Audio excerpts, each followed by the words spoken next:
Harry Potter and the Sorcerer's Stone, Chapter 2 The Vanishing Glass. Nearly 10 years had passed since the Dursleys had woken up to find their nephew on the front step, but Privet Drive had hardly changed at all. The sun rose on the same tidy front gardens and lit up the brass number 4 on the Dursleys' front door. It crept into their living room, which was almost exactly the same as it had been on the night when Mr. Dursley had seen that fateful news report about the owls. The only photographs on the mantelpiece really showed how much time had passed. 10 years ago, there had been lots of pictures of what looked like a large pink beach ball wearing different colored bonnets. But Dudley Dursley was no longer a baby, and now the photograph showed a large blond boy riding his first bicycle on a carousel at the fair, playing a computer game with his father, being hugged and kissed by his mother. The room held no sign at all that another boy lived in the house too. Yet Harry Potter was still there, asleep at the moment, but not for long.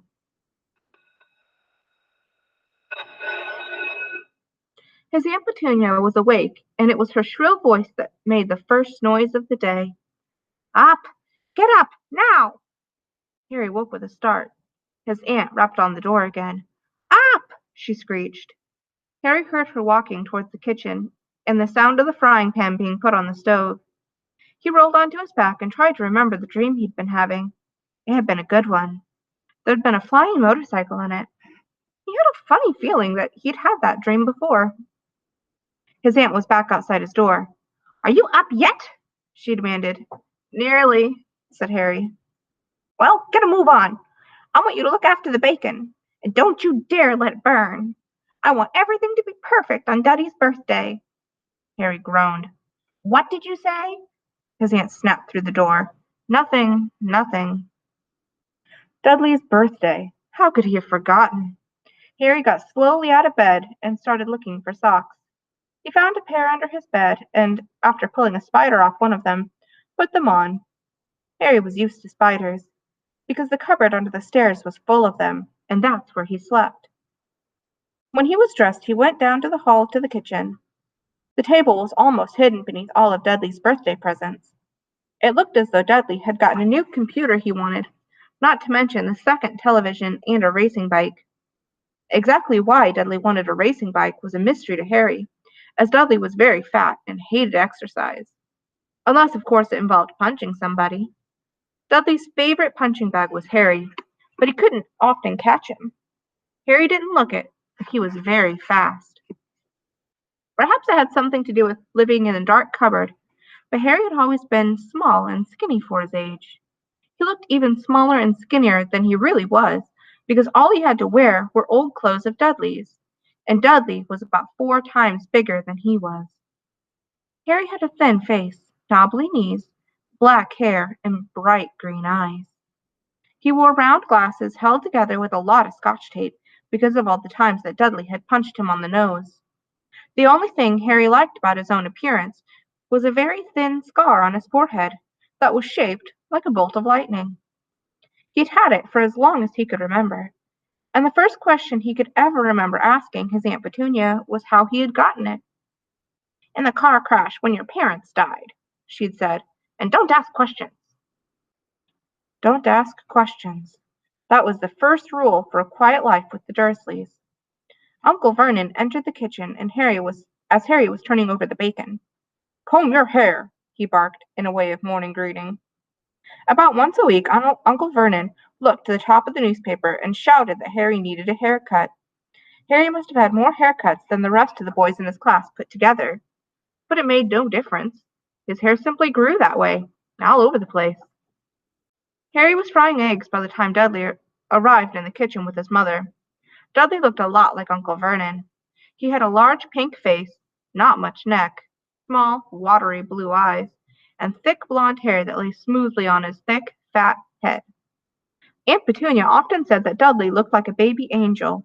Harry often said that Dudley looked like a pig in a wig. Harry put the plates of egg and bacon on the table, which was difficult as there wasn't much room. Dudley, meanwhile, was counting his presents. His face fell. 36, he said, looking up from his mother and father. That's 2 less than last year. Darling, you haven't counted Aunt Margie's present, see? It's right here under the one from Mummy and Daddy. All right, 37 then, said Dudley, going red in the face. Harry, who could see a huge Dudley tantrum coming on, began wolfing down his bacon as fast as possible in case Dudley turned the table over. Aunt Petunia obviously scented danger too, because she said quickly, "And we'll buy you another 2 presents while we're out today. How's that, Popkin? 2 more presents. Is that all right?" Dudley thought for a moment. It looked like hard work. Finally, he said slowly, "So, I'll have 30, 39, sweetums," said Aunt Petunia. "Oh," said Dudley, sitting down heavily and grabbing the nearest parcel. "All right, then." Uncle Vernon chuckled. "Little Tyke wants his money's worth, just like his father. Attaboy, Dudley." He ruffled Dudley's hair. At that moment, the telephone rang, and Aunt Petunia went to answer it.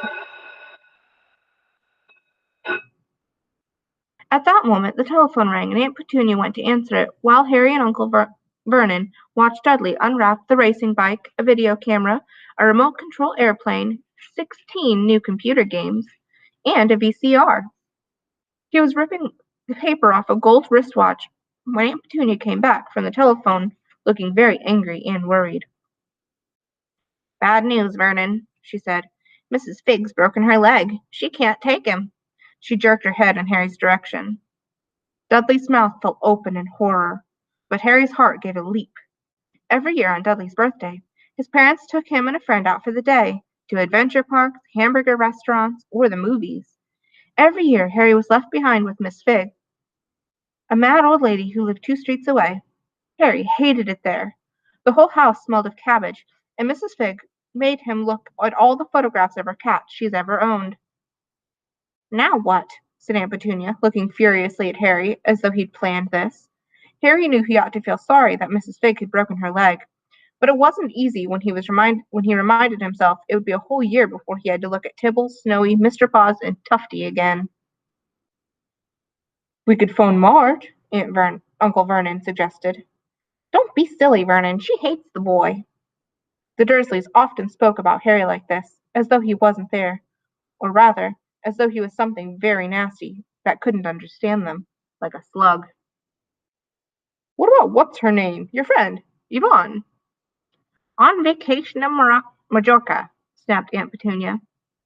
"You could just leave me here," Harry put in hopefully. He'd be able to watch what he wanted on television for a change, and maybe even have a go on Dudley's computer. Aunt Petunia looked as though she'd just swallowed a lemon. "And come back and find the house in ruins," she snarled. "I won't blow up the house," said Harry, but they weren't listening. "I suppose we could take him to the zoo," said Aunt Petunia slowly, "and leave him in the car." "That car's new. He's not sitting in it alone." Dudley began to cry loudly. In fact, he wasn't really crying. It had been years since he actually cried. But he knew that if he screwed up his face and wailed, his mother would give him anything he wanted. "Oh, Diddy Duddykins, don't cry. Mommy won't let him spoil your special day," she cried, flinging her arms around him. "I don't want him to come," Dudley yelled between huge pretend sobs. "He always spoils everything." He shot Harry a nasty grin through the gap in his mother's arms. Just then the doorbell rang. "Oh, good Lord, they're here!" said Aunt Petunia frantically, and a moment later Dudley's best friend, Pierre Polkus, walked in with his mother. Pierre was a scrawny boy with a face like a rat. He was usually the one who held people's arms behind their backs while Dudley hit them. Dudley stopped pretending to cry at once. Half an hour later, Harry, who couldn't believe his luck, was sitting in the back of Dursley's car with Pierre and Dudley, on the way to the zoo for the first time in his life. His aunt and uncle hadn't been able to think of anything else to do with him, but before they left, Uncle Vernon took Harry aside. "I'm warning you," he said, putting a large purple face close right up to Harry's. "I'm warning you now, boy. Any funny business, anything at all, and you'll be in that cupboard from now until Christmas." "I'm not going to do anything," Harry said. "Honestly." But Uncle Vernon did not believe him. No one ever did. The problem was, strange things often happened around Harry, and it was just no good to tell the Dursleys he didn't make them happen. Once, Aunt Petunia, tired of Harry coming back from the barber's looking as though he hadn't been at all, had taken a pair of kitchen scissors and cut his hair so short he was almost bald, except for his bangs, which she left to hide that horrible scar. Dudley had laughed himself silly at Harry, who spent a sleepless night imagining school the next day, where he was already laughed at for his baggy clothes and taped glasses. Next morning, however, he'd gotten up to find his hair exactly as it had been before Aunt Petunia had sheared it off. He'd been given a week in his cupboard for this, even though he tried to explain that he couldn't explain how it had grown back so quickly. Another time, Aunt Petunia had been trying to force him into a revolting old sweater of Dudley's, brown with orange puffballs. The harder she tried to pull it over his head, the smaller it seemed to become, until finally it might have fitted a hand puppet, but it certainly wouldn't fit Harry. Aunt Petunia had decided it must have shrunk in the wash, and, to his relief, Harry wasn't punished. On the other hand, he'd gotten into trouble for being found on the roof of the school kitchens. Dudley's gang had been chasing him as usual when, to much as Harry's surprise as anyone else's, there he was sitting on the chimney. The Dursleys had received a very angry letter from Harry's headmistress, telling them Harry had been climbing school buildings. But all he tried to do, as he shouted at Uncle Vernon through the locked door of his cupboard, was jump behind the big trash cans outside the kitchen doors. Harry supposed the wind must have caught him mid-jump. But today, nothing was going to go wrong. It was even worth being with Dudley and Pierre to be spending the day somewhere that wasn't school, his cupboard, or Mrs. Figg's cabbage-smelling living room. While he drove, Uncle Vernon complained to Aunt Petunia. He liked to complain about things. People, at work, Harry, the council, Harry, the bank, and Harry were just a few of his favorite subjects. This morning, it was motorcycles. "Roaring along like maniacs, the young hoodlums," he said, as a motorcycle overtook them. "I had a dream about a motorcycle," said Harry, remembering suddenly. "It was flying." Uncle Vernon nearly crashed the car in front. He turned right around in his seat and yelled at Harry, his face like a gigantic beet with a mustache. "Motorcycles don't fly!" Dudley and Pierce snickered. "I know they don't," said Harry. "It was only a dream." But he wished he hadn't said anything. If there was one thing the Dursleys hated even more than asking questions, it was his talking about anything, acting in a way it shouldn't, no matter if it was a dream or a cartoon. They seemed to think he might get dangerous ideas. It was a very sunny Saturday at the zoo, and was crowded with families. The Dursleys bought Dudley and Pierre a large chocolate ice cream in the entrance, and then, because the smiling lady in the van had asked what Harry had wanted, before they could hurry him away, they bought him a cheap lemon ice pop. It wasn't bad, either, Harry thought, looking at it as they watched the gorilla scratching its head, who looked remarkably like Dudley, except it wasn't blonde. Harry had the best morning he'd had in a long time. He was careful to walk a little way apart from the Dursleys, so that Dudley and Pierre, who was starting to get bored with the animals by lunchtime, wouldn't fall back on their favorite hobby of hitting him. They ate in the zoo restaurant, and when Dudley threw a tantrum because his Knickerbocker glory didn't have enough ice cream on top, Uncle Vernon bought him another one, and Harry was allowed to finish his first. Harry felt afterward that he should have known it was all too good to last. After lunch, they went to the reptile house. It was cool and dark in there, with lit windows along the walls. Behind the glass, all sorts of lizards and snakes were crawling and slithering over bits of wood and stone.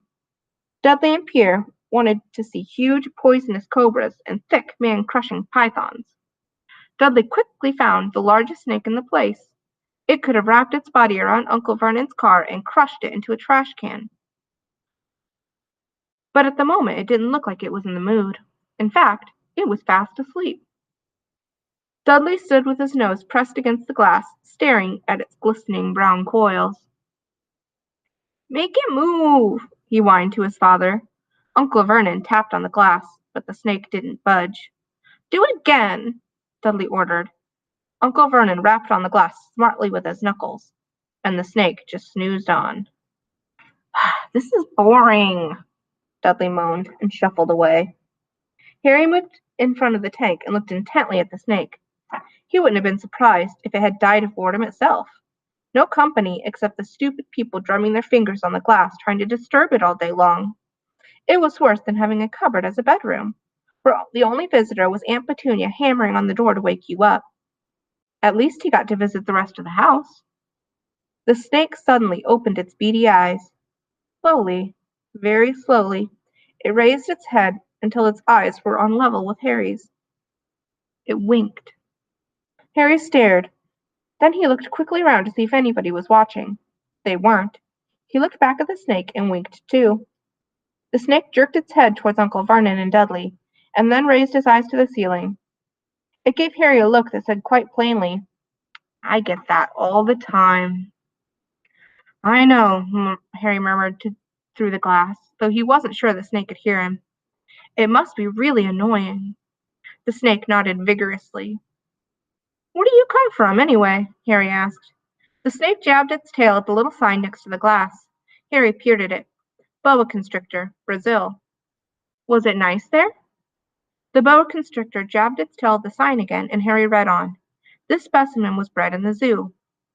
Oh, I see. So you've never been to Brazil? The snake shook his head, and a deafening shout behind Harry made both of them jump. Dudley, Mr. Dursley, come and look and see the snake. You won't believe what it's doing. Dudley came waddling towards them as fast as he could. Out of the way, you, he said, punching Harry in the ribs. Caught by surprise, Harry fell hard on the concrete floor. What came next happened so fast no one saw how it happened. 1 second, Pierre and Dudley were leaning right up close to the glass. The next, they leapt back with howls of horror. Harry sat up and gasped. The glass front of the boa constrictor's tank had vanished. The great snake was uncoiling itself rapidly, slithering onto the floor. People throughout the reptile house screamed and started running for the exits. The snake slid slowly past him. Harry could have sworn he heard a low hissing sound that said, Brazil, here I come. Thanks, amigo. The keeper of the reptile house was in shock. But the glass, he kept saying. Where did the glass go? The zoo director himself made Aunt Petunia a cup of strong, sweet tea while he apologized over and over again. Pierre and Dudley could only gibber. I think it's supposed to say gibber. As far as Harry had seen, the snake hadn't done anything to them except snap playfully at their heels as it passed. But by the time they were all back in Uncle Vernon's car, Dudley was telling them how it had nearly bitten off his leg, while Pierre was swearing it had tried to squeeze him to death. Worst of all, for Harry at least, was Pierre calming down enough to say, Harry was talking to it, weren't you, Harry? Uncle Vernon waited until Pierre was safely out of the house before starting on Harry. He was so angry he could hardly speak. He managed to say, Go, cupboard, stay, no meals, before he collapsed into a chair. Aunt Petunia had to run to get him a large brandy. Harry lay in his dark cupboard much later, wishing he had a watch. He didn't know what time it was, and he couldn't be sure the Dursleys were asleep yet. Until they were, he couldn't risk sneaking to the kitchen for some food. He lived with the Dursleys for almost 10 years, 10 miserable years, as long as he could remember, ever since he'd been a baby and his parents had died in that car crash. He couldn't remember being in the car when his parents had died. Sometimes, when he strained his memory during long hours in his cupboard, he came up with a strange vision. A blinding flash of green light and a burning pain on his forehead.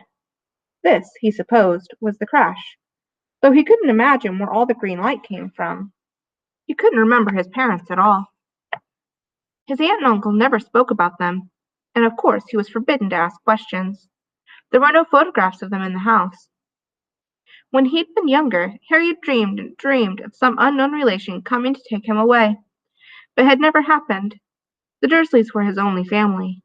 Yet sometimes he thought, or maybe hoped, that strangers in the street seemed to know him.